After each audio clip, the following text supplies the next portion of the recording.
Natin itong assignment 1.4, application development using Python.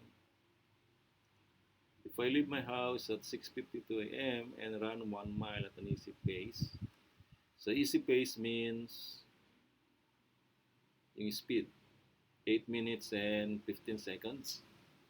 So matatakbo niya yung 1 milya, yung 1 mile, sa loob ng 8 minutes and 15 seconds. Yun ang ibig sabihin ng easy pace. Then 3 miles at tempo. Tempo pace means 7 minutes and 12 seconds. So, ibig sabihin, matatakbo niya yung 1 milya sa loob ng 7 minutes and 12 seconds. And 1 mile at easy pace again. What time do I get home for breakfast? Okay, so number 1, ano ba yung na-expect niyang maging output? Okay, so yung nagtatanong nito, ang na-expect niyang maging output ay what time, di ba? Do I get home for breakfast? So anong oras siya makakabalik for breakfast? Okay, so siyempre itatanong mo yung mga nakalagay din dyan. Paano mo malalaman kung anong oras siya makakabalik? Okay? So, siyempre, tatanong mo, anong oras ka ba magsisimula umalis ng bahay mo, di ba? So, kung tatakbo ka kung ilang milya, so in this example ay 5 miles. So, tatakbo siya ng 5 miles. So, para malaman mo kung anong oras siya makakabalik, o di tanong mo kung anong oras siya aalis, di ba? Okay, so what time aalis siya? So, what time do you leave your house? Or would you leave your house?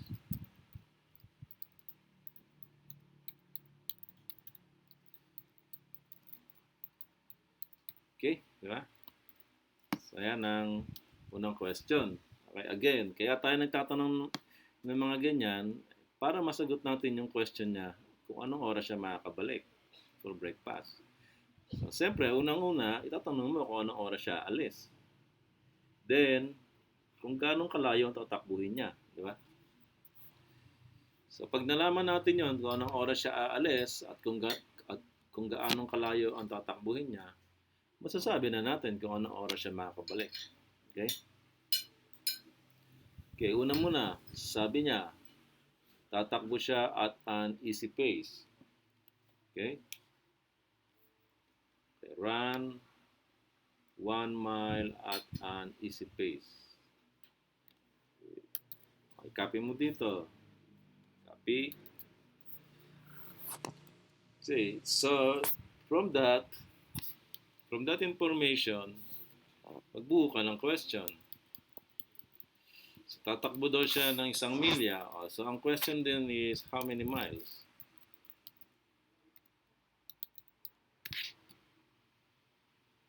Okay, so how many miles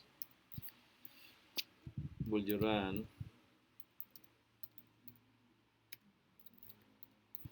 at an easy pace?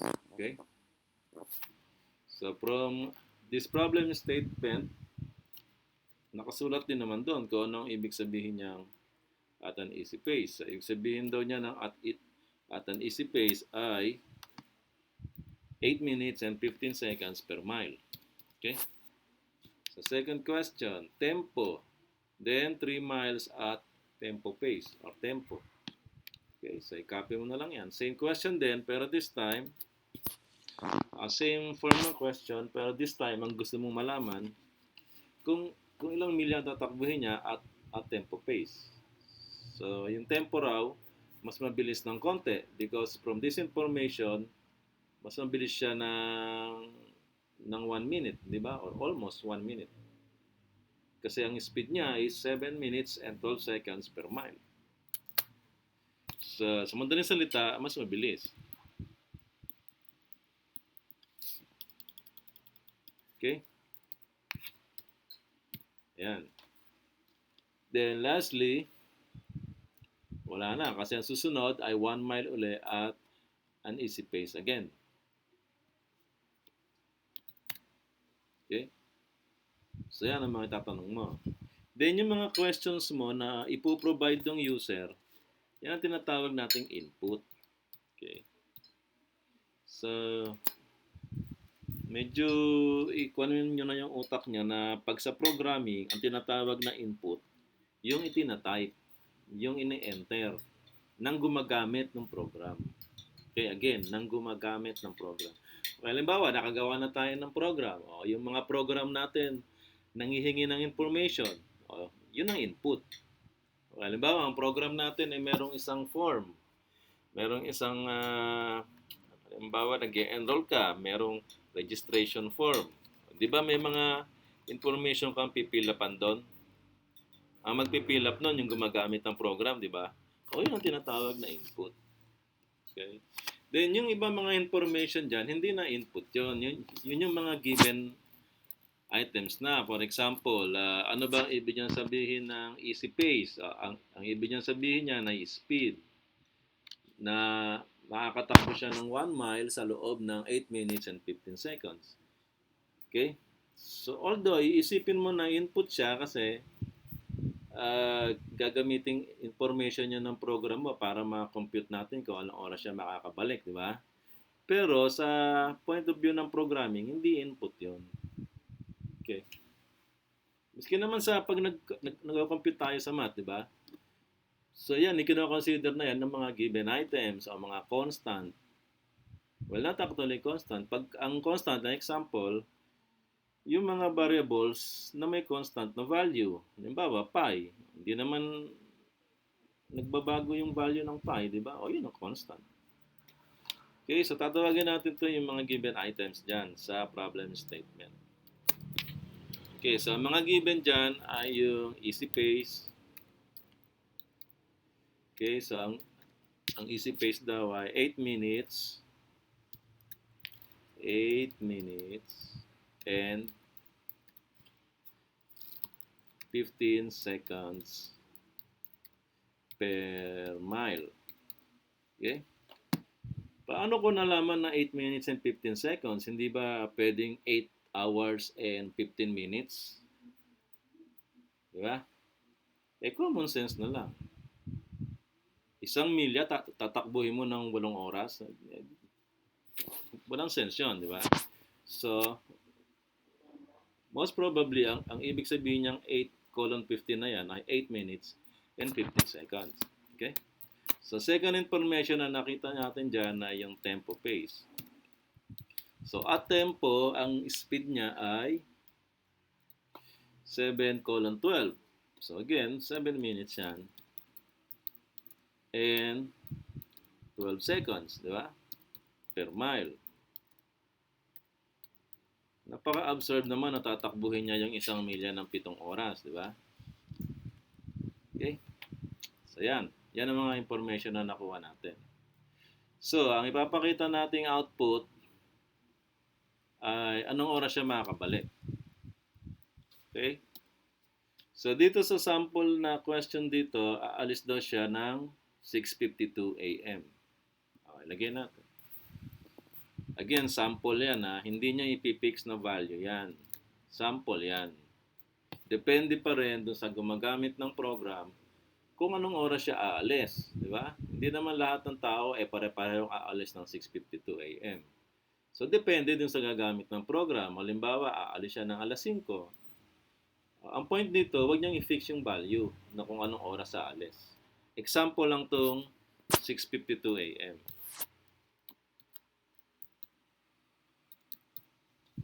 Okay? Then, how many miles will you run at an easy pace? So, again, ang nakasulat dito ay dalawa yung easy pace niya, di ba? 1 mile, tapos 1 mile uli. Ibig sabihin ay 2 miles. Okay, again, hindi fixed value yan. Huwag niyong ipipix yan. Depende dun sa gagamit ng program. Kung ilang milya ang tatakbuhin niya, baka tigi-tigi 1 milya lang. Huwag niyong ipipix na, na 2 miles. Okay? Then, lastly, 3 miles at tempo. Okay? So, 3 miles yung tempo pace niya. Again, hindi nakapix yan. Variable yan. Depende dun sa gagamit. Okay? Now, process. Ito ngayon. Dito na nagkakagulo-gulo. Ang process, ibig sabihin ay kung paano natin i-compute yan. So, ano-ano mga computations ang gagawin mo para makuha mo yung output or maibigay mo yung sagot dun sa tanong niya na what time do I get home for breakfast? Okay? So, analyze natin. Again, ang sabi ko sa inyo, ang mindset ng analysis ay from input to output. Okay?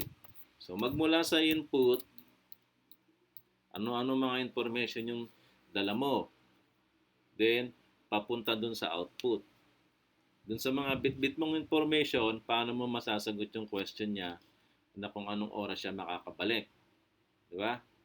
Sige, isa-isay natin. Okay, alam ko na aalis siya ng 6:52 a.m. So, meron akong time. Okay, sulat mo, time.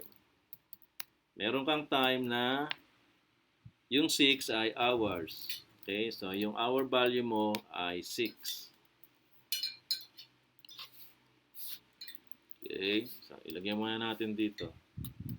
Okay, analysis to. Okay, hindi ito specific sa kung anong programming language. Okay, kahit anong programming language, dapat alam niyo muna kung paano i-analyze yung problem. Okay? Kasi kung hindi, kung language lang pag-aaralan mo, hindi ka rin makakagawa ng program. Mag-uumpisa yan sa analysis. Okay, yung information natin tungkol sa oras ng pag-alis niya. Time left na lang. Time left the house. So, anong oras siya umalis? Okay, so ang sabi niya, dito sa example na to, kung aalis siya ng yung hour ay 6. Okay, 6. Then, yung minute ay 52. Okay, again, paano ko nalaman na yung 6:52 na sinasabi niya, yung 6 ay hour, yung 52 ay minutes? Siyempre, pag nagsasabi naman tayo ng oras, ganun sinasabi natin, di ba?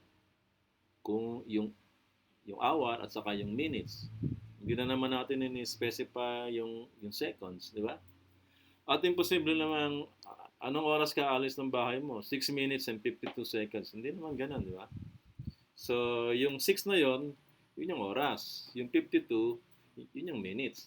Okay? Okay, dito ay AM. Okay, so ito, medyo i-clarify pa to, di ba? Kasi 6:52 AM naman, malamang 12-hour format yan. Okay? Kasi kung 24-hour format yan, ang sasabihin niya is 0652, di ba? Kaya ang sabi niya 6:52. So, 12-hour format yan. At saka in-specify niya yung AM eh. Pag 24-hour format, hindi na-specify kung AM siya or PM. Okay? Okay, next. Ano pang information yung dala natin? Tatakbo daw siya at an easy pace. Easy pace. Tatakbo siya at an easy pace ng 2 miles. Okay, 2 miles. Ngayon, paano natin ipoproseso to? Ano ba yung easy pace? Yung easy pace ay 8 minutes and 15 seconds per mile. Ayun. So, magkakapareho na silang miles, di ba? So, wala nang question dito dun sa distance. Ang question na lang dito ay yung time. Kasi yung given ay, di ba? Ang given ay yung easy pace ay 8 minutes and 15 seconds. 8 minutes and 15 seconds. Okay, again, analyze, isipin. Paano natin ma-evaluate ito? Okay. So, 2 miles daw, 8 minutes and 15 seconds. Si time left ay 6 hours and 52 minutes. Okay? So, dapat isang unit of measurement lang tayo ng time. Okay? Observe nyo. Sige, isa pa. Yung tempo. Kasi kung magkakaiba yung measurement nyo ng time, hindi talaga natin masasabi kung anong oras siya makakabalik. Dapat isa lang. Isang unit of measurement lang. Okay? Para ma-compute natin. Kasi kung magkakaiba-iba yung unit of measurement nila, hindi natin mako-compute yan. So, isa lang. Ngayon, magde-decide tayo. Okay, anong gagamitin natin? Per hour ba, per minute, or per second? Okay? Dito pa lang sa dalawang example natin, obvious na siya. Pero sige, ito pang isa. Para mas lalo maging obvious. Okay, tempo pace. Kasi, ito na yung last na piece of information natin. Pag dito hindi pa obvious, wala na. Goodbye Philippines na. Okay, 3 miles. 3 miles. Okay, ang 3 miles daw at tempo pace, so tatakbo siya ng 3 miles at tempo pace. Okay? So, dapat alam natin kung ano ibig sabihin niya ng tempo pace. Ang ibig niya sabihin ng tempo pace ay 7 minutes and 12 seconds per mile. O, sulat natin, 7 minutes and 12 seconds. Di ba? Per mile. Okay, so ayan na yan. Information natin. Ngayon, ang problem natin dito, etong tatlong to ay lahat ito ay time values. Pare-pareho tong ang ine-emphasize dito ay time. Okay. So, kailangan ma-reconcile natin to na pare-pareho yung unit of time nila. Pare-pareho yung kung paano nila mini-measure yung time. Okay? So, hanapan natin sila ng common factor, silang tatlo. Okay. So, hour. May hour ba yung easy pace saka tempo pace? Wala. Di ba? Minutes. May minutes ba silang tatlo? Yes. May minutes silang tatlo. Di ba? Kaya lang, pag minutes ang ginamit natin, i-convert natin yung seconds dun sa minutes. Okay? O, yung pangatlo. So, kuha na hindi yung hour ang gagamitin nating unit of time. Okay? So, ang pamimilian na lang, minutes ba or seconds. Okay? Observe nyo to. Pag minutes ang ginamit natin, pati yung seconds, i-convert natin sa minutes. Pero pwede kung sa pwede. Pwede kung sa pwede yun. Kasi ang common nilang tatlo, lahat sila may minutes. Pero siyempre, saan ba nagsisimula yung time? Di ba sa seconds? Okay. Pwede ba nating i-convert yung kung anong oras siya umalis ng bahay into seconds? Pwede. Di ba? Pwede ba nating i-convert kung ilang oras siya tatakbo ng 2 miles at an easy pace? 8 minutes and 15 seconds? Pwede natin i-convert ng seconds. Di ba? At kahit yung sa tempo pace. So therefore, lahat ito kailangan i-convert natin sa seconds. Yung time. Okay? Ayun. Para from that conversion natin, matototal natin yung kung ilang seconds ang nagamit niya. Okay? So from that seconds, yung total seconds na nagamit niya, pwede na natin chop-chopin doon kung anong oras, kung anong minuto, kung anong segundo. Diba? Kahit nga microseconds pa kung gusto mo eh. As long as ma-convert natin lahat to at makuha natin yung total seconds. Ayun. Yun ang final analysis dyan. Okay? Ang susunod na lang ay kung paano yon gagawin. Okay. Time left the house o hour. Alam natin na ang hour ay ilang minutes meron sa isang oras. Okay? Punta tayo dito na. So, nandoon na tayo sa paano ako computein. Yung isang oras, para ma-convert natin sa minutes, i-multiply mo ng 60. Okay? Ngayon, ano ngayon ang nangyari? Yung isang oras, na-convert na natin sa 60. Di ba? Okay. Na-convert na natin sa minutes kasi minultiply natin sa 60. So, ito ngayon, ilagay mo sa parenthesis. So, ito ngayon naka-parenthesis na to, minutes na to. Okay? Last step, minutes. I-convert mo sa seconds. Ano gagawin mo? I-multiply mo sa 60. Ayun. So, hour times 60 times 60. Ano na pansin nyo? Times 60 times 60. 60 times 60. 3,600. Yun na lang. Yung oras, i-multiply mo sa 3,600 and that's it. Na-convert mo na siya into seconds. Yung hour. Okay? May minutes pa. So, plus minutes. Okay. Minutes naman. Paano mo i-convert yung minutes into seconds?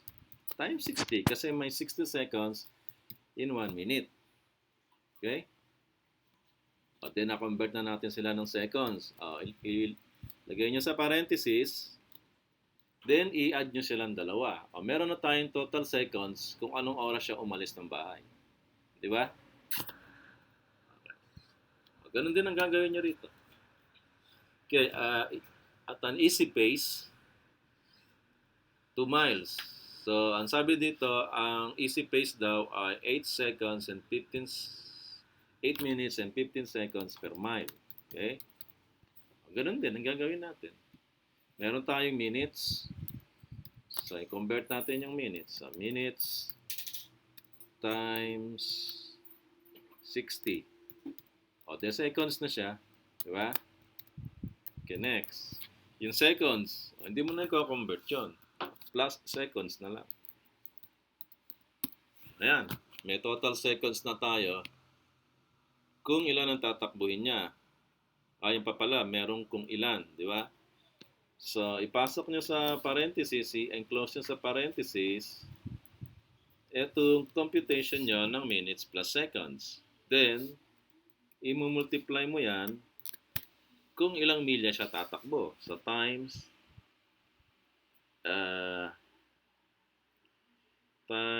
miles. Miles underscore easy pace. Diba? So, kung ilang seconds ang equivalent natin ng easy pace, then i-multiply mo kung ilang miles siya tatakbo at an easy pace. Ganun na. Meron na tayong number of seconds na tumakbo siya at an easy pace. Okay? So, same thing din dito, di ba? Minutes and seconds din to. I-copy nyo na lang yung computation nyo sa easy pace. Okay, copy. Copy, then edit. Kasi this time ay hindi na siya 8 minutes and 15 seconds. Okay, so teka. Minutes mo ay 8. Meron na tayong value ng minutes eh. So pag easy pace ay 8. So 8 times 60. Then meron na tayong value ng seconds. So 8 times 50 plus 8 times 60 plus 15. Okay? So pag ganyan mga parenthesis, pag ganyang multiplication addition, pwede mo na hindi lagyan ng parenthesis, pero mas sure tayo kung lalagyan nyo ng parenthesis. Okay, so dito naman sa miles at tempo pace. Okay, minutes. So, ilang minutes ba yung tempo pace? 7 minutes. Okay. Then, ilang seconds yung tempo pace? 12 seconds. Ang magiging computation natin ay 7 times 60 plus 12 miles at tempo pace. Di ba? Ganyan. Okay? So, may mga process na tayo. Pwede na nating masagot ngayon kung anong oras siya makakabalik. Okay, ngayon, anong oras siya makakabalik? Ibaba na natin si output. Hindi, ang ating ibaba, i-copy lang. Copy. Ayan. Copy natin. Ngayon, masasagot na ba natin kung anong oras siya makakabalik? What time do I get home for breakfast? Okay, so pagka sinagot natin kung anong oras, ano magiging format natin ng time? So, pwedeng hours saka minute na lang. O, isama na natin yung seconds. Diba? So, hours. So, anong oras? Minuto at segundo. Isama na rin natin yung seconds. Kasi madali na nating madedetermine yan kasi may total seconds na tayo. Yun pala, total seconds. So, i-total muna natin lahat. Okay, total seconds. Total sec na lang. Sige, seconds. Baka magkaroon pa ng confusion kung ano yung sec na yun. Okay, total seconds. I-apply lang natin to. Teka, wala pa tayo variable name dito. Okay, bigyan natin ng variable name to. Time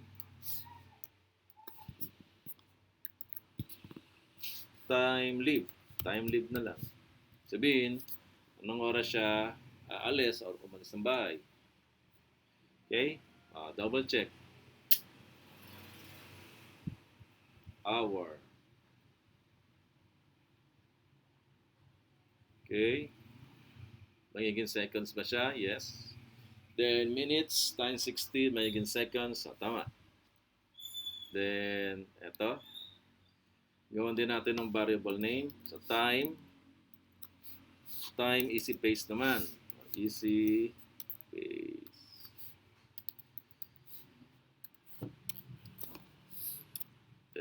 Yan. Okay, so yan ang ating time, easy pace. Double check ulit. 8 minutes, magiging seconds ba? Yes. Plus 15, so total seconds, times kung ilang mile siya tatakbo at an easy pace. Tama na yan. Okay, next.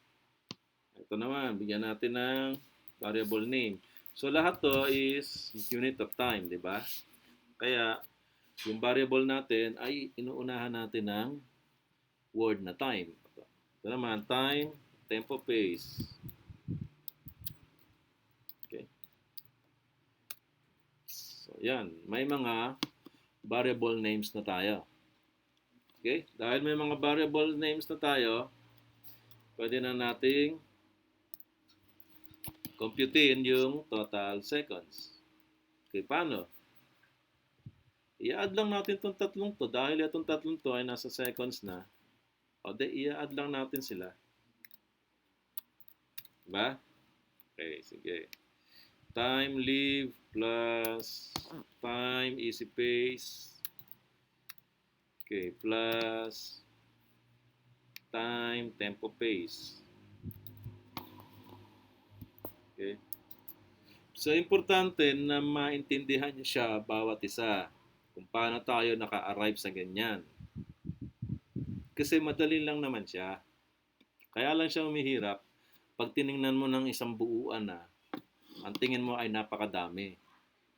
Madami siya. Pero kung titingnan mo talaga yan, mga simpleng mga bagay lang. Diba? O ito, nag-convert lang naman tayo dito eh. Anong oras siya umalis, di ba? Nag-convert lang tayo ng seconds eh. Yung 6:52, i-convert natin ng total seconds. Okay, bakit tayo nag-decide na lahat ay i-convert ng seconds? Para malaman natin yung total seconds. At saka yun yung basic unit of time eh. Seconds. So pag alam natin yung number of seconds, malalaman na rin natin kung anong oras yan. Di ba? Mamaya, papakita ko sa inyo kung paano. Ito na pala. Sige. Ito papakita ko sa inyo. Time live. Okay? So, yung hour niya ay 6. Okay? Example paano ko malalaman based dun sa total number of seconds, paano ko malalaman kung anong oras at anong minute? Ito. Importante itong part na to kasi yun ang magiging final answer mo para mailabas mo yung output. Para masagot mo yung tanong, anong oras siya makakabalik for breakfast. Okay? Observe ng maigi. Okay, hour. Papalitan natin yung value ng hour. 6. Diba? Ang sabi niya, 652 eh. 6 times 3,600. Okay? Plus minutes. Papalitan natin yung minutes ng 52. Kasi di ba, sabi niya ay 6:52 siya aalis. So, ang minutes doon ay 52. Okay, ayan. Okay, time leave. Equals, ayan, 6 times 3,600. Kuha tayong calculator. Huwag may hiyang gumamit ng calculator. Okay, so 6 times 3,600.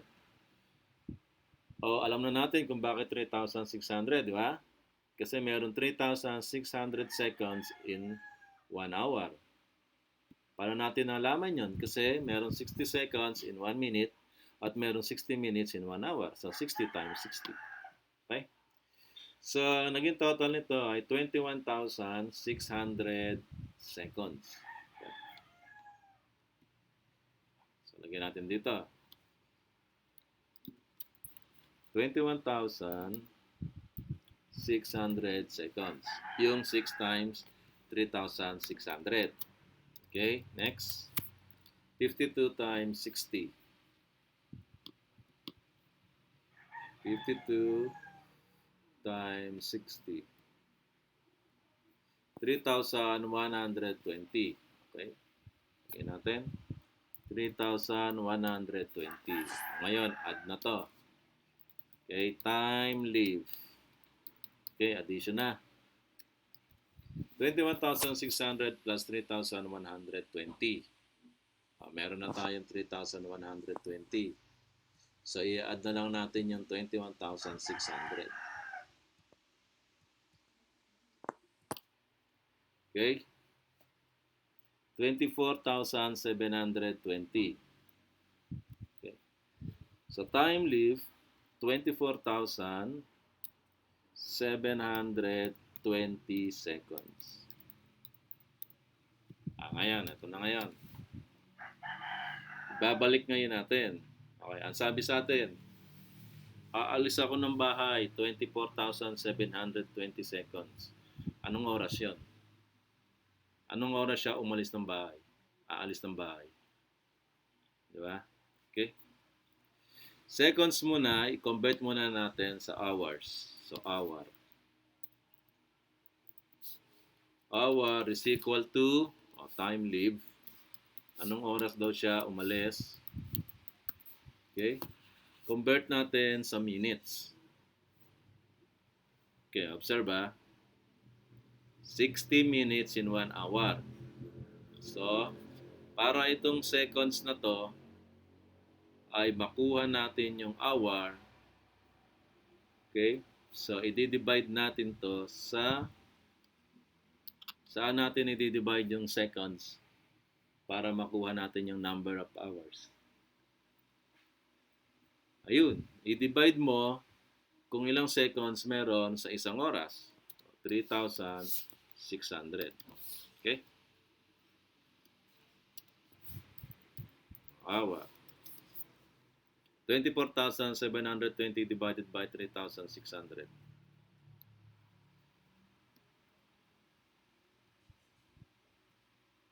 Equals 6 points, sige, hanggang 4 decimal places tayo. 6.8667. 6.8667. Okay? 6.8667. Okay. Hindi lang naman yan eh. Hindi lang naman hour ang nakalagay dun eh. May sinabi rin siyang minutes. Di ba? Okay? So, dito, nakita niyo yung magiging sagot. 6 point. may point. Di ba? Pero alam natin, dapat ang sagot dyan ay 6. Okay. Paano natin madidivide dyan na ang ipapakita lang sa atin ay yung 6, yung quotient lang. Okay, sa Python, may tinatawag na floor division. Ang floor division, dalawang forward slashes. Okay? Pero sa calculator natin, walang ganon. Sige, mag-open na tayo ng Python. Pero natin sa sarili gagawa tayo ng program. Di ba may interactive mode yon? O, yan ang gagamitin natin. Yan ang gagamitin natin na calculator. Okay, sandali lang. Hintayin natin. Pa tayo lumabas. Uy, lumabas ka. Ayaw. New Finder window. Yan ba yan? Close. Ito ay gumana ng Python. Sandali Python. Bakit ayaw ka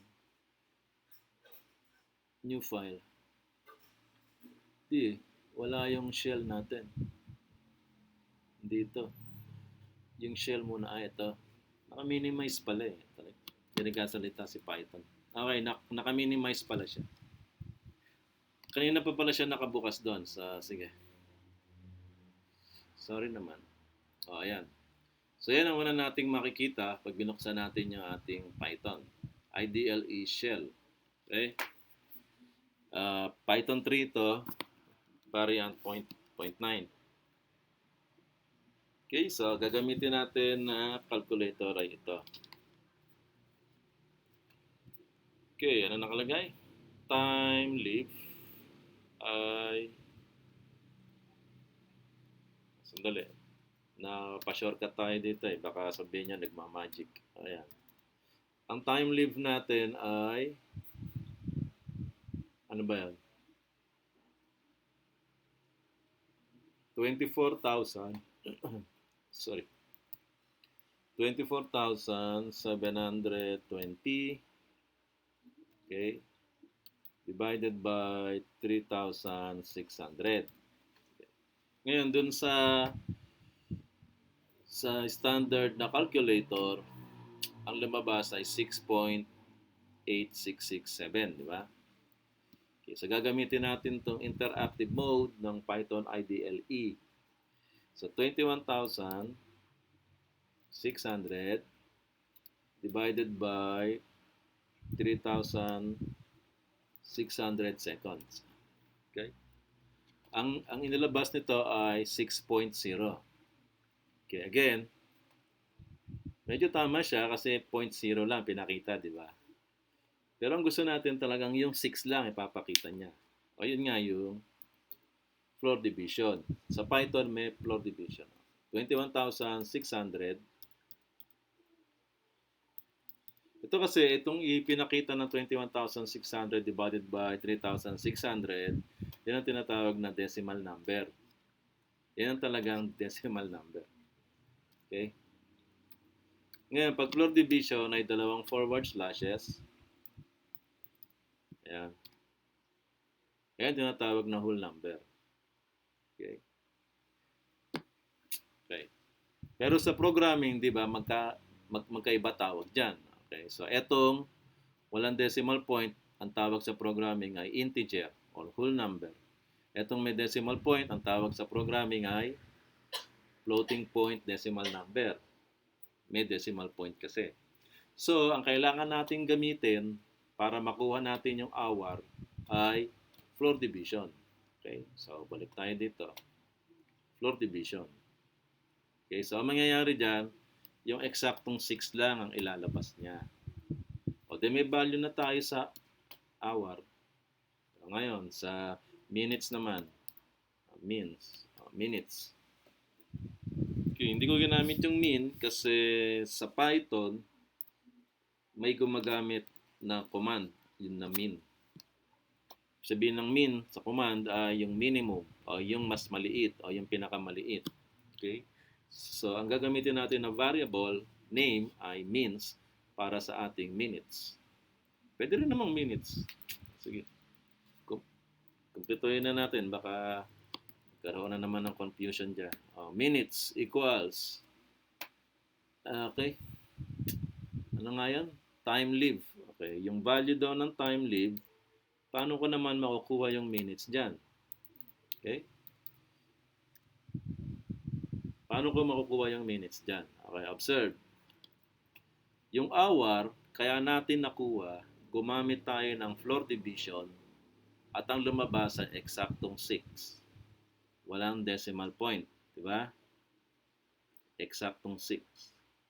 Okay, now, para makuha natin yung minutes, i-divide natin siya uli sa 3,600. Ayan. 3,600.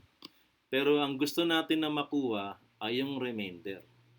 Kasi yung quotient, ito ang nakuha natin. Nung quotient, ang pinaprint out natin, ang nakuha natin ay 6. Okay? Di ba? Ang tawag dyan ay quotient.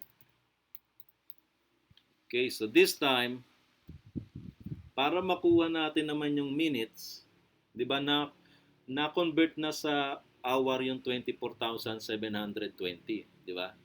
Pero may natira pa doon. Yung natira doon, yun yung minutes. So, kukunin natin yon para malaman natin kung ano yung minutes. Okay? So, anong arithmetic operation ang pwede nating gawin yon? Na pag i-divide natin siya, hindi quotient ang ipapakita sa atin. Ang ipapakita sa atin ay remainder. Anong arithmetic operation na? Division din. Pero ang tawag doon ay modulus division. Yung ganyan ang symbol. Okay? Division din siya, pero instead na quotient ang ilalabas niya ay yung remainder. Ayun. Kaya ang logic doon, ang reason doon, kasi nga nung i-divide natin siya, di ba? Ang naging quotient niya, yung hour. Pero hindi eksakto yan, may natira pa doon. So therefore, yung natirang yon, yun yung minutes. Okay? Ilalabas ngayon natin kung ano yung natirang yon. Gagamit tayo ng modulus division. Okay? So, ganun ulit. 24,720. 21,000. Teka. Ba't naging 24,000?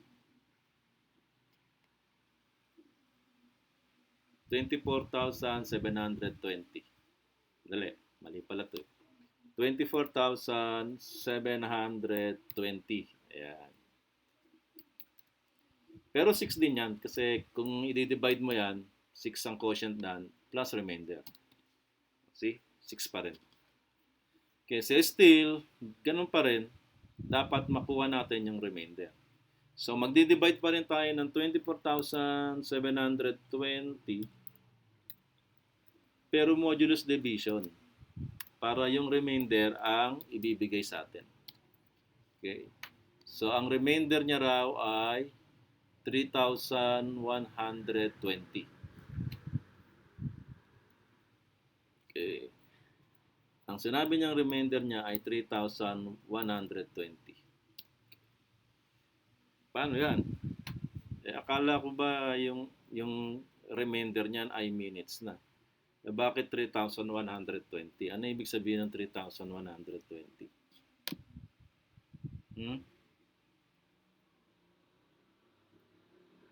Yes. Kasi seconds pa yan. Okay, so let's see. Yung 3,120, hindi pa minutes yan, di ba? Baka seconds yan. Let's confirm. 3,120 divide natin sa 60. 52 minutes. Yes. So, yun ang ibig sabihin nun. Kasi, etong 3,120 ay seconds pa yan. Dahil nga yung 24,720 ay total seconds yun ng time live kung anong oras siya umalis. Okay? So, yung magiging quotient niyan, yung magiging remainder niyan ay nasa seconds pa. Okay? So, dapat i-convert natin ng minutes. So, yung formula mo dito, dadagdagan mo. Pag nakuha mo na yung remainder, Okay? Yung makukuha mong remainder, i-divide mo ng 60. Okay? So, may susunod pang operation dito, yung 60. 3,120 divided by 60. Again, may decimal point. Anong arithmetic operation? Yung floor division. Testingin natin. Confirm. 52. Yes, confirm. Diba? So, hindi yung standard division, kundi floor division. Para makuha natin yung eksaktong 52 minutes. See? So, ayun na. So, yung question na, paano ngayon natin malalaman kung anong oras at ilang minuto at kung anong minuto siya umalis ng bahay kung i-convert natin siya sa total seconds? Ito yung sagot. Alam natin na seconds yon, di ba? Paano natin i-convert sa hour? I-divide natin ng 3,600 kasi there are 3,600 seconds in 1 hour. Okay? Para eksakto na yung quotient lang ipapakita niya, ang gamitin natin ay floor division. Okay, again, so meron na tayo 6. Tama ba? 6. Yes, 6. Ayan. Nung umalis siya ay nung 6. Alas 6. Okay? Then i-check natin, may natira pa ba? Baka may minutes pa yan, hindi lang 6. Okay? Paano natin malalaman? Same thing, yung time leave, i-divide natin ulit sa 3,600. Okay? Pero gusto nating makita yung natira, yung remainder. Ang arithmetic operation doon ay modulus division. Okay? Makukuha natin doon is 3,120. So 3,120 na to, in seconds pa rin yan. So para ma-convert naman natin siya into minutes, i-divide natin sa 60. Pero gusto rin natin yung eksakto lang. So gagamitin natin ay floor division. So, kaya ang nilabas niya ay 52. So yun. Na ilabas natin from the total number of seconds, na ilabas natin na umalis siya ng bahay ng 6:52 ng umaga. Okay? So may idea na kayo kung paano papalabasin from the total number of seconds. Okay? So ganun din ang gagawin natin dito. Okay, again, ano ginamit natin? Divide floor division para makuha natin yung eksaktong number of hours. Modulus division para makuha natin yung natira. Then, floor division 60 para ma-convert natin sa minutes. Okay. May natira pa ba dito? Okay, again, ang magiging output natin ay may seconds, di ba? Okay, so, magpapasiklab ka sa customer mo. Dapat, ang gusto mong ipakita ay may seconds pa. Okay? Okay? So, kukunin mo na lang kung ano ang natira doon. Nasaan ba yan? So, time, leave. Ayun, di ba? So, same thing. Time, leave.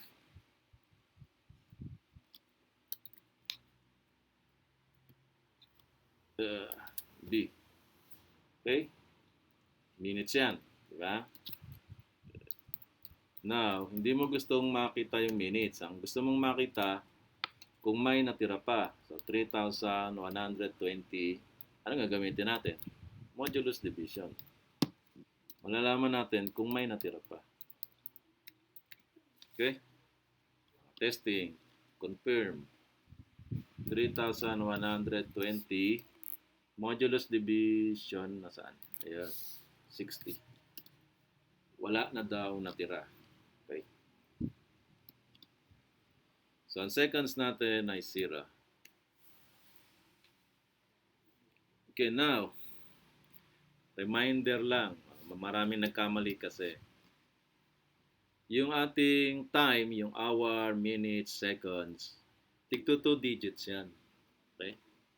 Bakit 2 digits? Siyempre, hanggang alas 12 ang 12 ay 2 digits.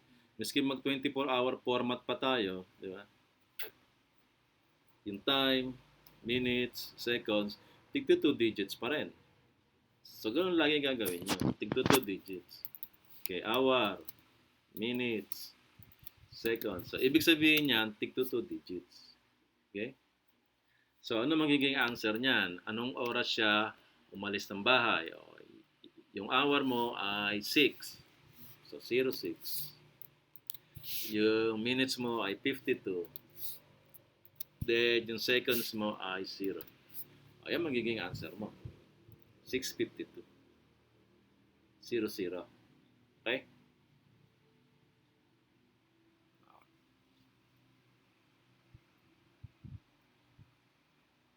Now, sa point na to, meron na tayong total seconds sa lahat ng time values natin. Diba? Meron tayong time values dito eh. Tatlo eh. Yan nga, yung anong oras siya umalis, then ilang milya ang tatakbuhin niya, at an easy pace, then ilang milya ang tatakbuhin niya, at tempo pace. So lahat yun ay time values, di ba? It takes time para magawa niya lahat yun. At yun ang gagamitin nating information para malaman natin kung anong oras siya makakabalik. Okay? Sige. Nandito na tayo. Kukumputin na natin yung output. So, dapat may output na tayo ng hour. So, total seconds ay, ayan na. May total seconds na tayo.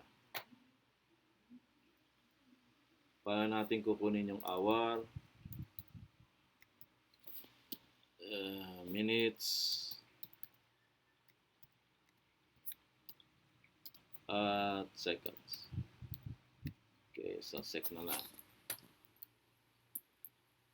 Hour, minutes,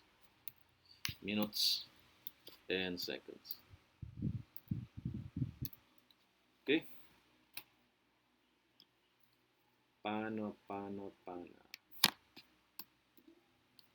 So, sa process pa rin yan, di ba? Kasi ipaprocess natin to itinotal natin na seconds. Okay, so total seconds. Okay, paano natin i-convert yung total seconds sa hour?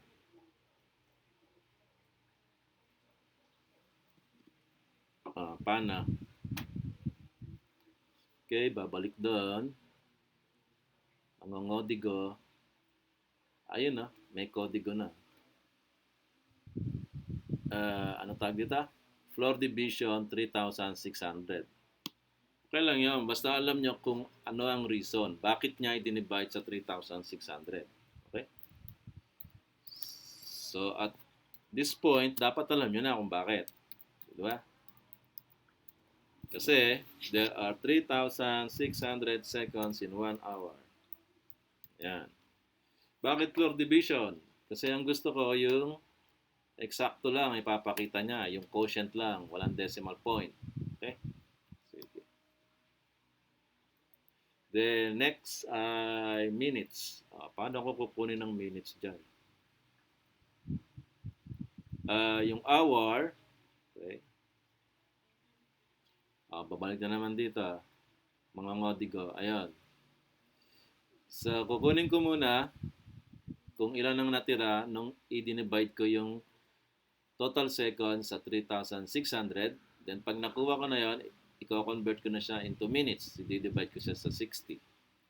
Pero yun nga, dahil lang gusto natin ay eksakto, kaya ang gagamitin natin ay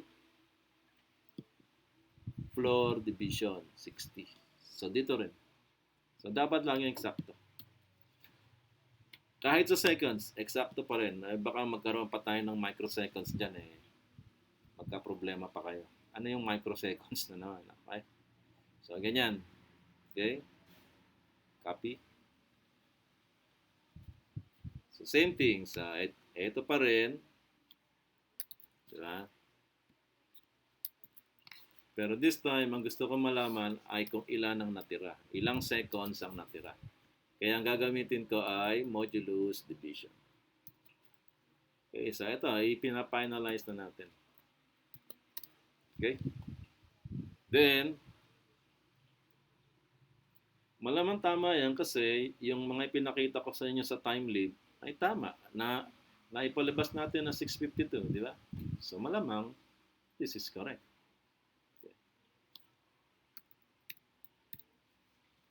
Okay, seconds naman. Di ba may minutes na tayo? I-divide natin ng 60. Gusto nating malaman kung ano ang natira dyan. Okay, nasaan tayo? Ayun o. So, 3,120. Okay, observe. 3,120. Ano ba itong 3,120? Ito yung minutes eh. Di ganun na lang. Minutes. Di ba? Nasaan yung value ng minutes? Ayun o. 3,120. Yun yung minutes eh. Pero nung i-divide sa 60, ang lumabas ay 52. Floor division. Pero nung i-divide siya sa 60, modulus division, lumabas ay 0. At yung minutes din, magmamodulus division tayo dyan sa 60. Tama? Sige. Malalaman natin yan. Okay? So, tatandaan nyo yan, ito na yung ating process dyan. Actually, ito na yung ating process. Nasaan na yung process natin? Time leave. Okay, so erase na natin yung dati. Medyo gumugulo. Nasaan na yung time leave natin? Ayun. Naging seconds na siya. Okay, tanggalin na natin to. So, ito yung proof ko sa inyo. Ito yung pruweba ko na kung bakit kailangan i-convert natin sa total seconds ito. Okay? So, ito na yung mga process natin. Ayan na. Alisin natin ito. Okay, ayan na yung mga process natin with corresponding variable names. I-check lang natin. I-check lang natin yan. Time leave. Okay, so ito yung computation natin ng time leave.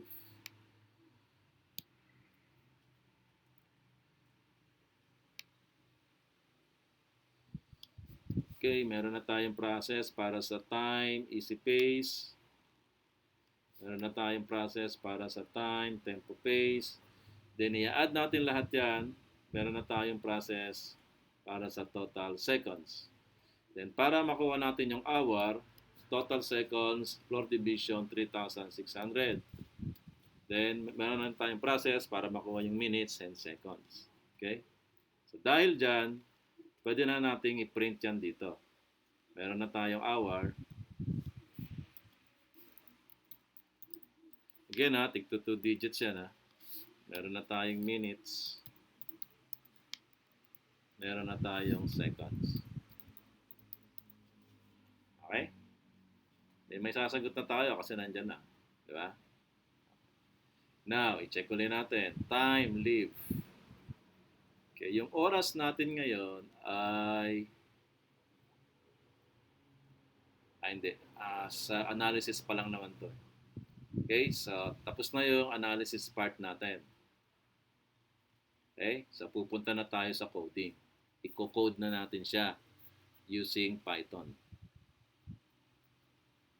Okay, nasaan yung mga output natin? Ito, so mag-start tayo dito. So, on the coding part, mag-start na tayo dito. Yung magtatanong siya, anong oras ka ba alis? Ilang milya ka ba tatakbo? Ano yung pace? So on and so forth, di ba? Then, meron tayong process. Ayan. So, magkakaroon na tayo ng output. Okay? So, lilipat na tayo dito sa ating Python kasi magko-code na tayo. Okay, so file, new. Okay, so ito yung ating text file. Diyan natin nilalagay yung ating code o ating program. Okay, sa programming, sa real world ng programming, hindi siya tinatawag na program. Ang tawag sa kanya ay code. Hindi siya tinatawag na programming. Ang tawag sa kanya ay coding. Para lang malaman nyo kasi baka magkalituan na naman. Ano ba yung coding? Ano ba yung programming? Ang tawag nila sa programming coding. Okay? Tawag nila sa program code. Tawag nila sa programmer coder. Ayan. Okay, so para hindi ito i-execute,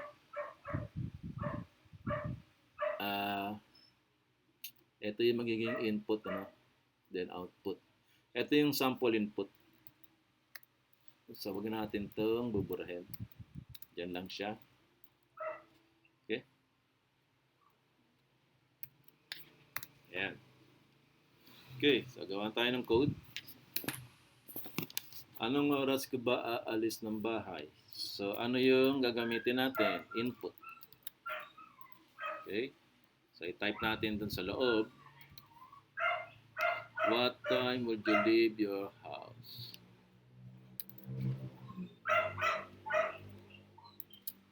Okay? Ayan. Then, i-assign natin siya as value ng ating variable na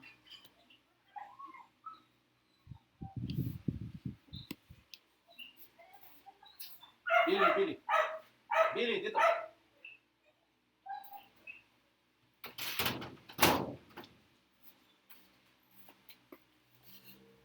Okay, so i-assign natin siya as value ng ating variable na time leave. Okay? Okay. Now, nakita nyo rito, minute saka hour. So, ilagay natin yung format para alam ng user kung paano niya itatype yung time. Okay? So, HH means hour, MM means minutes. Then, lagay kayo ng space dito para pag nag-type yung user, hindi naman didikit doon sa inyong prompt, input prompt. May nakikita pa rin ako sa inyo na hindi ginagawa yon. Nakadikit pa rin sa input prompt. Okay, so from this point on, pag may nakita akong ganun ulit, minus 5 yon. Okay? Para matuto. Okay, next. How many miles would you run at an easy pace? Again, input yan, di ba? Okay, so gagamit tayo uli ng input. Quotation mark. Then, lalagay natin yung question doon.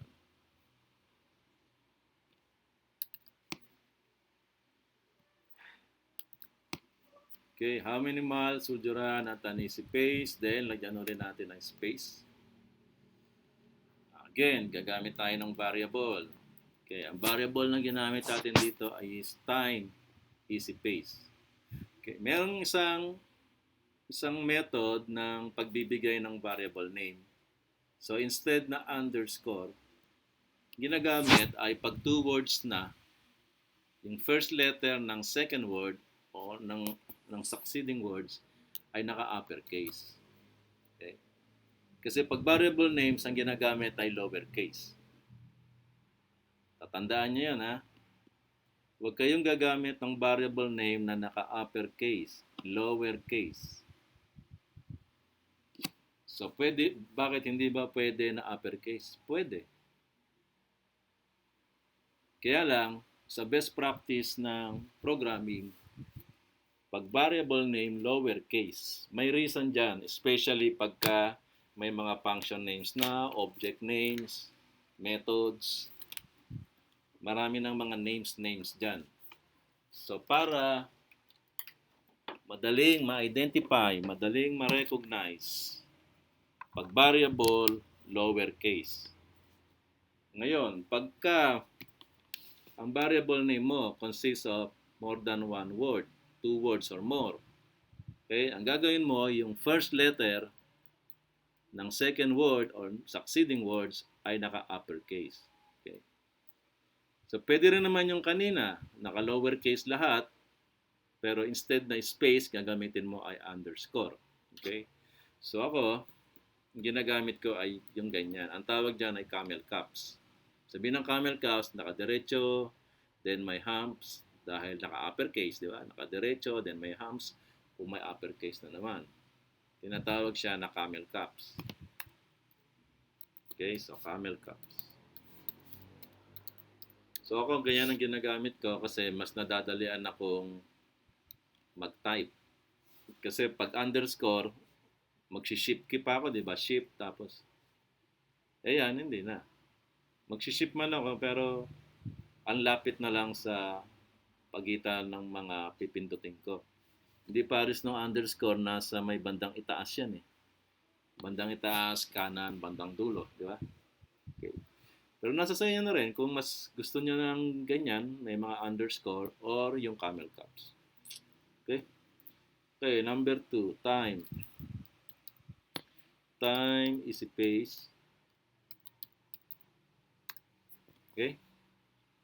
So, meron na tayong time is space. Okay, now, third input natin ay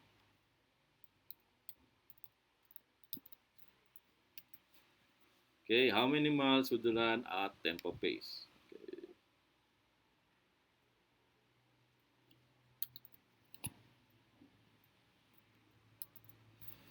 Okay, lagyan tayo ng space. Then, variable name, time, tempo pace. Okay, time,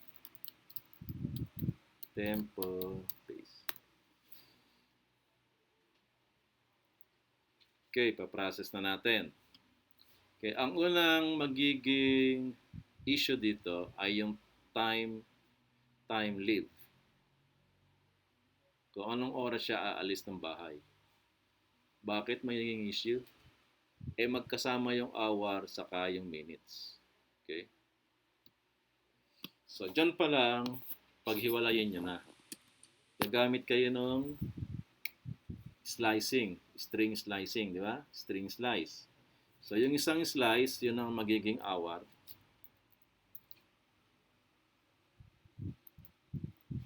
Yan.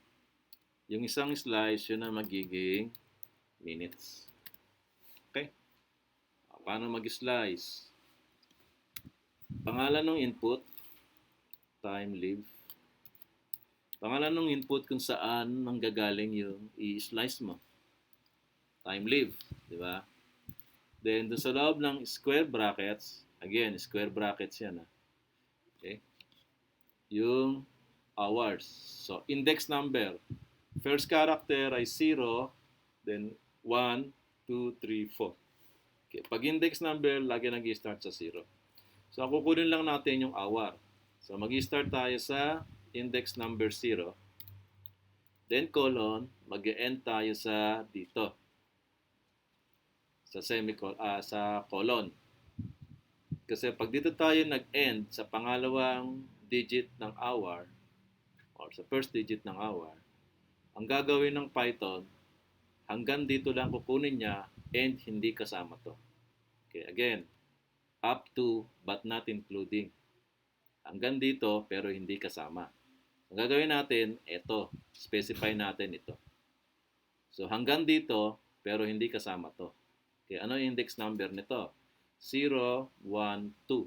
Okay, 0, 2. Now, sa minutes naman.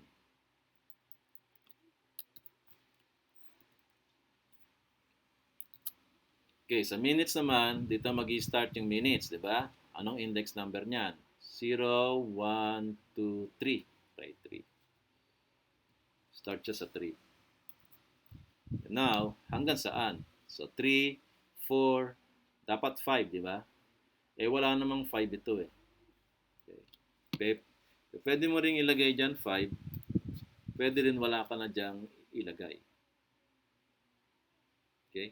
So, pag yung parameter kung saan siya magtatapos at wala ka namang character doon, pwedeng wag mo nang ilagay. So, ang ibig sabihin nito, magmula 3 hanggang sa dulo.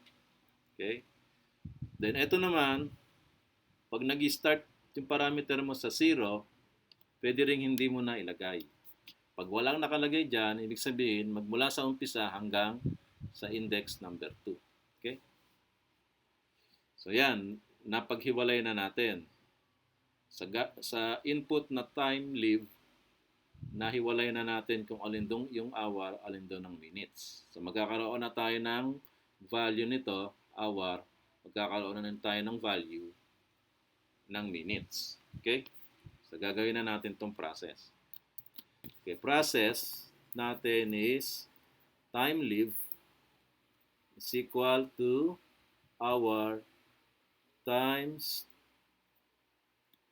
so ito itong process ngayon, i-convert natin sa seconds lahat. Okay, sige, sulat na natin, no? Kaya tayo nagpo-proseso ng ganito ay kukunin natin yung total seconds. Okay? Okay, hour times, so ayan na. I-check lang natin yung mga variable names. Ito, di ba? Ang gamit ko ay camel caps. Okay? Hour, minutes, yes, meron. Time, easy pace. Okay. Yes, meron. Miles, easy pace. Okay, ito. May ginamit siyang variable name, pero wala pa naman tayong miles, easy pace. Bakit wala tayong miles, easy pace? Ayun. Kasi dito, ang tanong ay how many miles would you run? So, how many miles? So, kailangan ito ay yung ating miles, easy pace. So, mali. Ito rin, di ba? Ang tanong is how many miles? So, dapat ito ay miles, tempo, pace. Okay? Check ulit. Time, easy pace. Okay? So, tama na yan. I-adjust lang natin yung variable name. So, camel caps. Time, tempo, pace. Okay. So, ito, ang process na to, nagawa natin to sa analysis. So, coding part na to. Ganun ka-importante yung analysis part.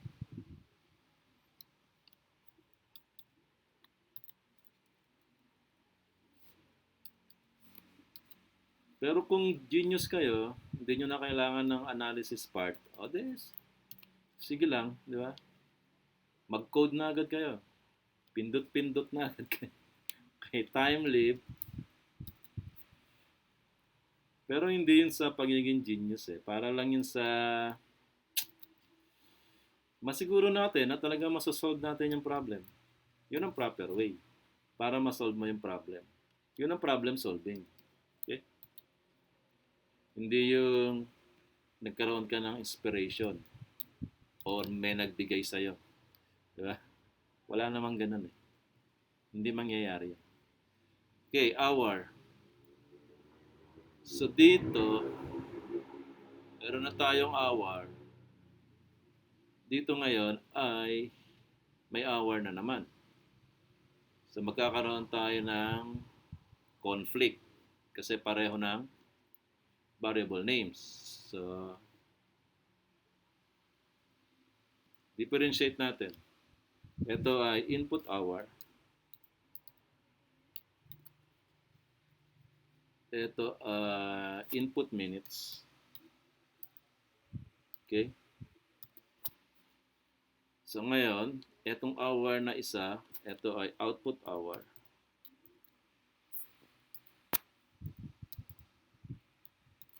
Okay?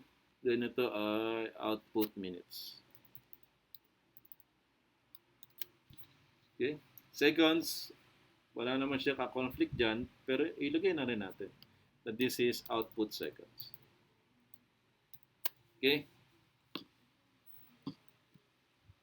Ngayon, underscore ginamit ko rito Nope. Mas gusto kong gamitin ay camel caps.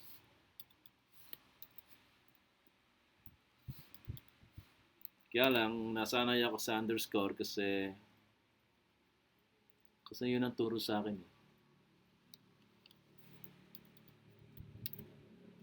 Pero, mas komportable ako dito sa camel caps.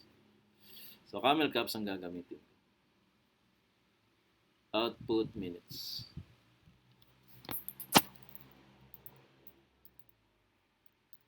Okay? Okay, yan ating process. So, na-process na natin yan, makakapaglabas na tayo ng output. Okay? So, let's see kung makakapaglabas na tayo ng output. Okay, anong gagamitin natin dito?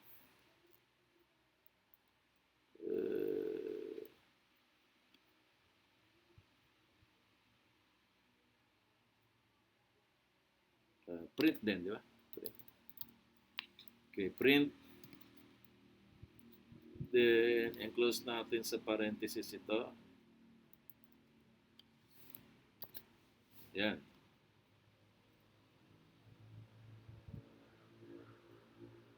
And then,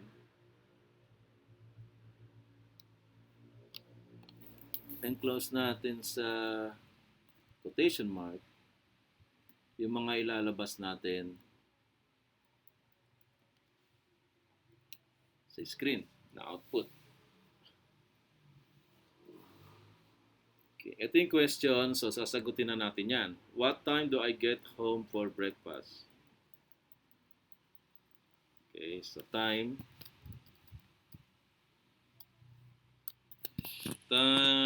you will be home for breakfast.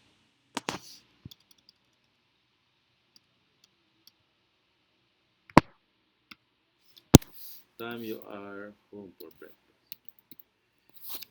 Time you are home for breakfast. Okay. So, lagyan na natin ng ganyan. Okay, so anong hour? Hour ba yung ating output hour? Okay, so ang gamitin natin ay f-string. Mas madali kasi yung f-string. Okay. Pwede rin na capital F or kung gusto niyo ng capital F, ayan, F, tapos may kasunod na string. Ang string ay yung naka-enclose sa quotation mark. Okay? So, output hour. Okay, ayan. Then, minutes, output minutes.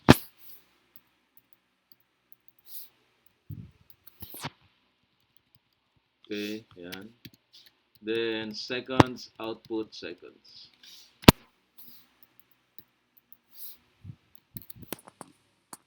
Okay. Then, pag f-string, pag yung value ng variable name, at gusto mong ipakita niya sa screen, yung variable name, i-enclose mo sa curly brackets.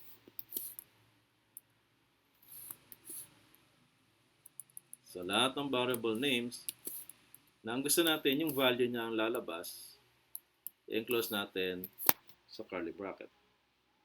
Okay? So, time you are home for breakfast. Okay? Testingin na natin.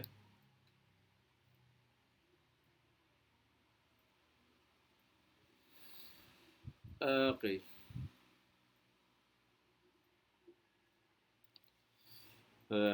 File name. Lagay ko na lang time breakfast. Time breakfast na lang. Time for breakfast.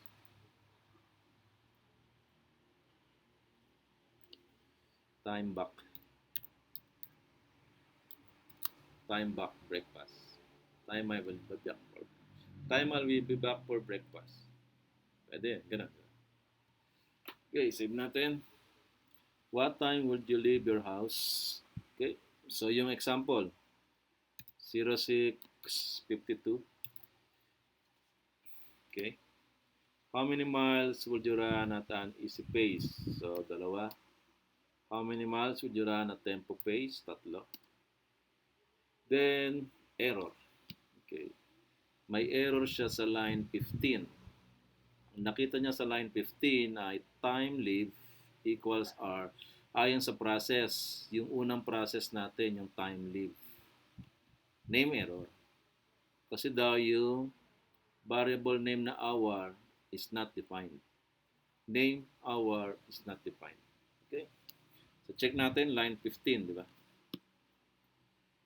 Ay, saan ba? Diba? Pwede naman nating ilabas yung line numbering. So, yan. Show line number sa 15, ito yun. Kasi wala naman tayong hour. Meron ba tayong hour? Input hour. Okay. So lahat ng instances ng hour, saka hindi naman ganyan ang format. Camel caps. Okay, so input hour, input minutes. So yun, kasi wala naman daw variable name na hour. Okay, wala nga. Input hour. Hindi daw siya na-define. Saka minutes. Walang minutes. Input minutes ang na-define natin na variable. So yun yung concept na bago ka gumamit ng variable, dapat na-define mo na. Na-declare na muna. Okay, check lang natin. Baka may gumamit pa rito ng wala na. Okay? Panuloy natin. Okay, observe nyo to yung mga errors at kung paano i-correct yung errors. Okay, so 0652. 2 miles, 3 miles. Okay, another error at line 23. Sabi sa error ay unsupported operand, string and integer, division. Okay, so hindi ka pwedeng mag-perform ng division between a string and an integer. Yung isa string, yung isa number. Hindi pwede yon. So, dapat, okay, alin dito yung string? Ito, yung format mismo, string and integer. Yung una ay string, total seconds. Then, yung pangalawa ay integer. Ito. So, ang mali dyan, itong string. Dapat itong total seconds ay gagawin nating integer. Okay, saan tayo nakita? Line 23. So, yun ang importansya ng line numbering. Kasi, palimbawa, marami na tayong line of codes. Nasa hundreds, thousands na. So, napakahirap hanapin kung isa-isahin mo. So, line 23, gawin nating integer. So, sa ngayon, gawin pa lang natin na integer. Okay? Pagka naman nagka-problema or hindi tayo kung sa naging itsura niya, ito pa, total seconds din. May gumamit din dito ng total second. So, lahat ng instances ng variable name na yon na nagka-error ka, ay i-correct mo na. So, gagawin mo rin siyang integer. Okay? Then, let's run. Okay, again, 0652. Squeeze text, 77 lines. Ito na naman to. Ba't ba nag-i-squeeze text to? Ayan, hindi ko pa alam yan ba't nag-i-squeeze text yan. Nagalit ba siya nung may line numbering? Ganyan.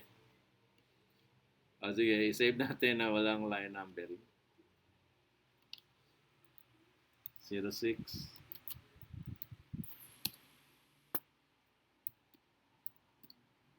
Squeeze text na naman. Bakit ba? Squeeze text, 77 lines. Ano ba ang ibig sabihin yan? Okay, check natin. Okay, mag-google tayo. Ito ay Yahoo. Okay, mag-google tayo. What is squeeze text? Ay, spelling. Ayun, squeeze. Squeeze text. What is squeeze text in Python 3? Pwede naman ganyan eh. Magtanong ka.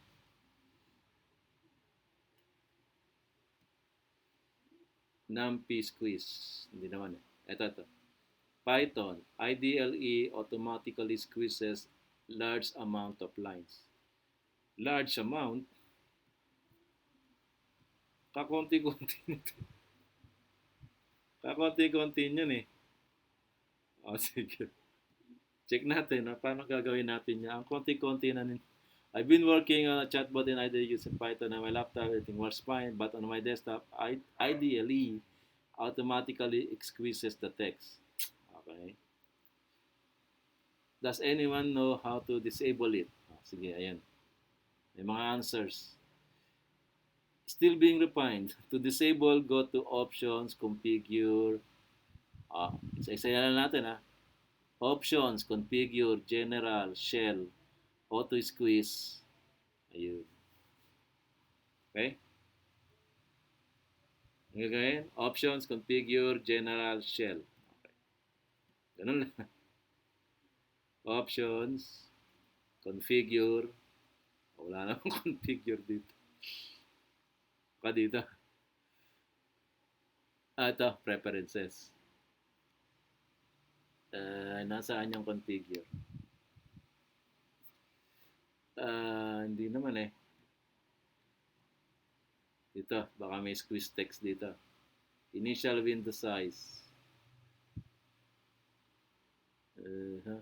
Completion, match, time match, editor preferences.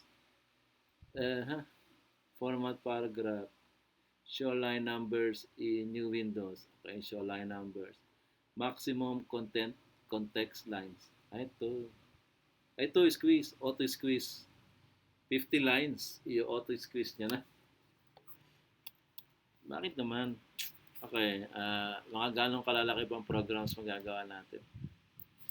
100 lines, 1,000 lines. Huwag naman 1,000. Siguro,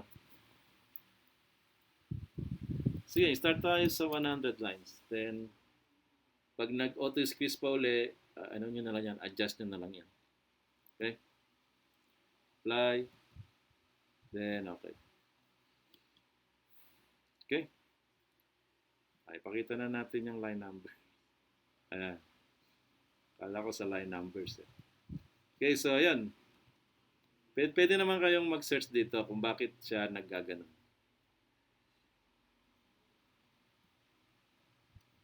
Okay, run natin. Again, yung sample data natin. So, 06, 52, 2, 3.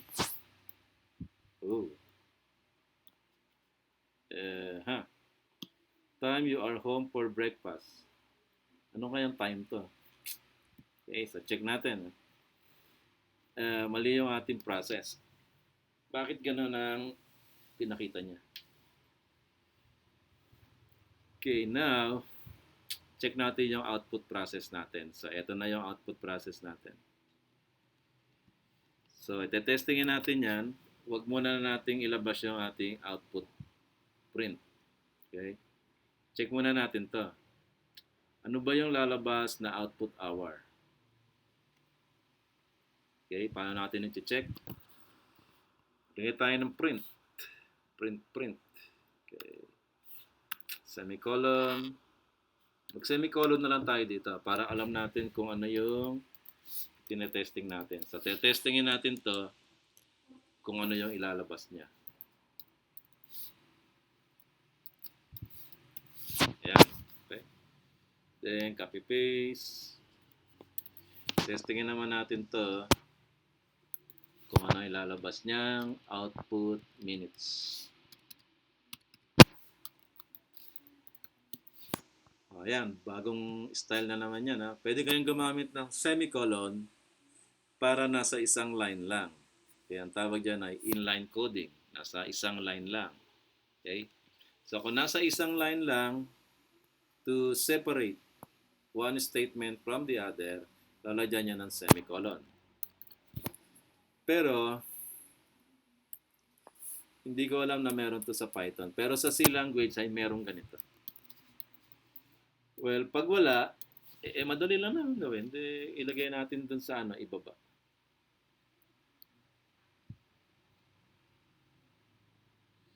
Invalid syntax. Okay, ayun na invalid syntax. Ayun. Dali Invalid syntax daw. Okay, mukhang hindi pwede yung semicolon. Pero okay na. Testingin na natin para malaman natin talaga.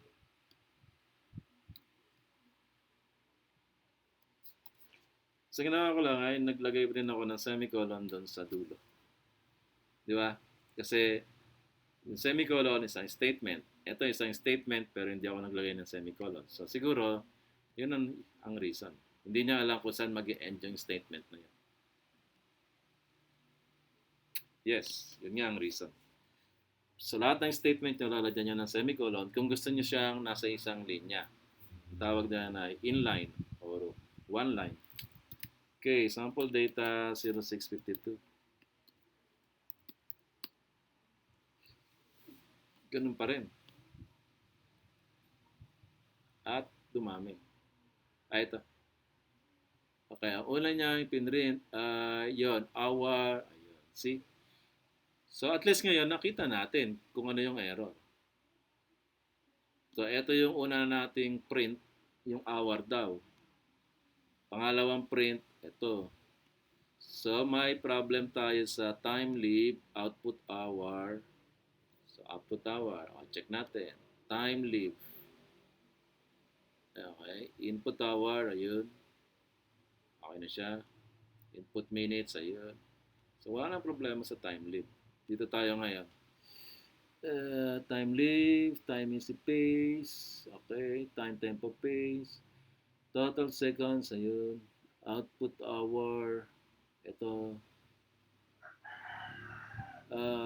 Total seconds. Ayun. Output minutes. Ito. Output seconds. Output minutes. Then output seconds. Okay. Pero bakit siya... hindi pala. Ito. 15, 15. So, yung una ay... So, tatlo kasi, no? Time you are home for breakfast. So, ito yung una. So, ito yung output hour. Ito. Mali daw itong output hour. So, total seconds divided by 3,600. Okay? So, alisin muna natin ito. I-disable lang natin, hindi natin i-delete. Para ma-confirm lang natin kung ito nga talaga yung may problema.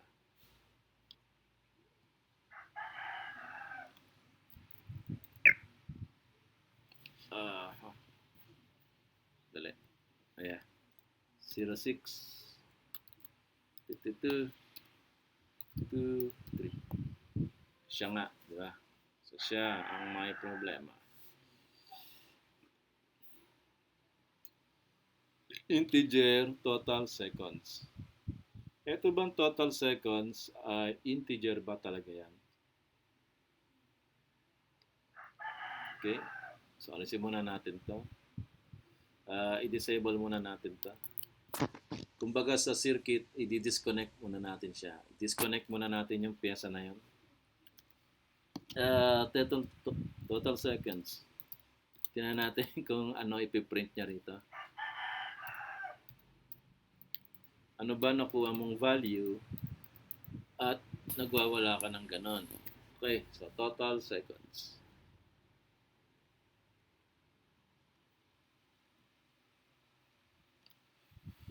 Zero 6 52. See, so etong sinasabi ko sa inyo na ano ba expected na makuha natin dito? 6, di ba? Kung 6 yon, bakit siya maraming nilalabas na ganito?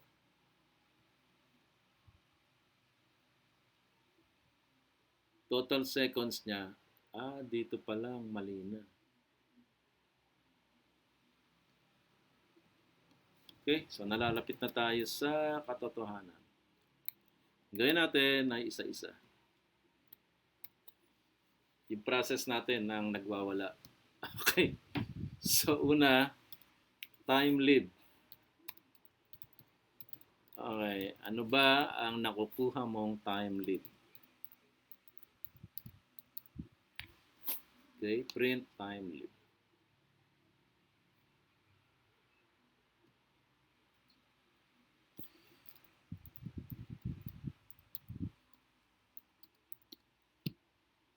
Ayun. So, time leave pa lang may error na. Okay. Bakit ka nag-error sa time leave? Input hour. Kasi multiplication. Division yan eh.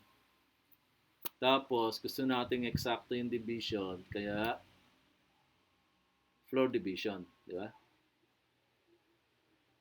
Okay. Ay, hindi. I-convert muna natin sa seconds. So, multiplication talaga. Multiplication. Then, yung minutes, dito, galing dito yan. Co-convert din natin siya sa seconds. Kaya, times 60. So, ba't siya nagawa? Ayun, galing sa input, string yan.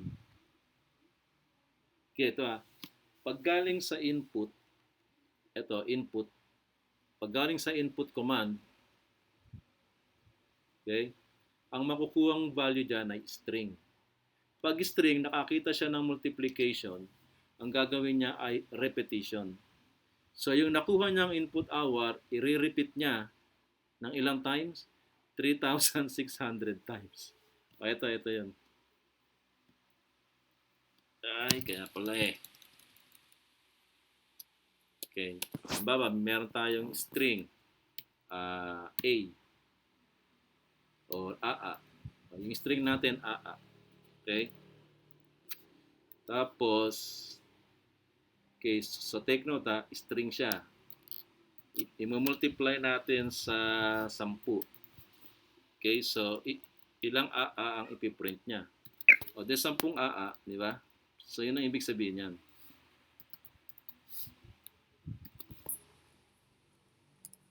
See? Nag-print siya ng 10 AA. So, kapag ka-string, minultiply mo sa integer, ang gagawin ng Python ay repetition. Uulitin niya yung string ng kung ilang times ang nakalagay dyan. So dito, ang nangyari ay inulit niya yung 60 ng 3,600 times. Okay? So dito pa lang sa input, i-convert na natin siya na number. So integer ito. So yung makukuha nating input, i-convert niya na agad na integer. See? Muntik na akong mabulag sa kakahanap ng error. Okay? So, bago natin alisin yung mga pinang-testing natin, ay i-check muna natin to, na hindi na siya magkukos ng problem.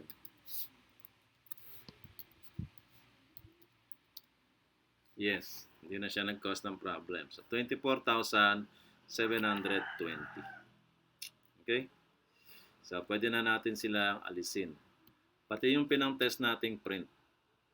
So, yan ang ginamit nating tester or checker. Print statement. Para malaman lang natin ano ba yung nakukuha niyang value. Kasi pag walang print statement, hindi natin makikita. So, pag print, ipapakita niya sa screen. So, yun ang reason kung ba't ako gumamit ng print statement para makita ko ano bang value ang nakukuha nito. Okay, ano ba nagiging value ng time-lived? Okay, so doon ko nakita na yung si time-lived ang mali yung value. Kasi nagre-repetition siya. Yung string, minultiply niya sa number. Okay? So, pwede na natin alisin to. And, testingin natin ulit. Okay, sample data, 0652, 2 miles, 3 miles. Okay, now, nandito na ngayon ang error sa line 21. Unsupported types 4 plus. Ayun na naman. Nag-add daw tayo ng integer saka string. So, hindi pwede, di ba? Pwede ka lang mag-add pag parehong number. So, saan daw yun? Line 21. Okay, so line 21. Ayun. Line 21. O, alin daw ang string dito? Alin ang string dyan? Unsupported operand types. Lahat sila string.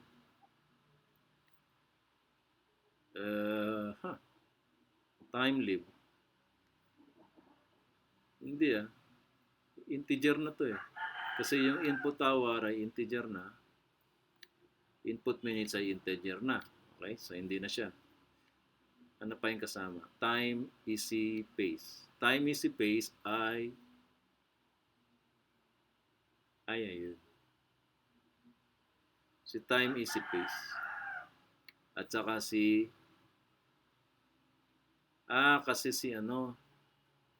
kasi yung miles easy pace saka miles tempo pace galing sa input statement.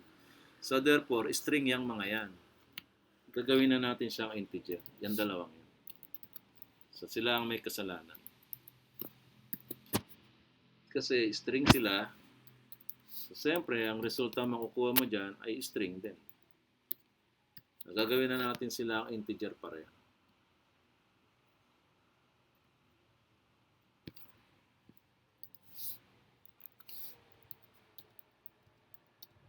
Ayun. Okay, so what time will you leave your house? 6:52. How many miles? 2, 3. So ang sagot natin dun sa assignment ay time you are home for breakfast ay 7:30. 7 o'clock, 30 minutes and 30 seconds.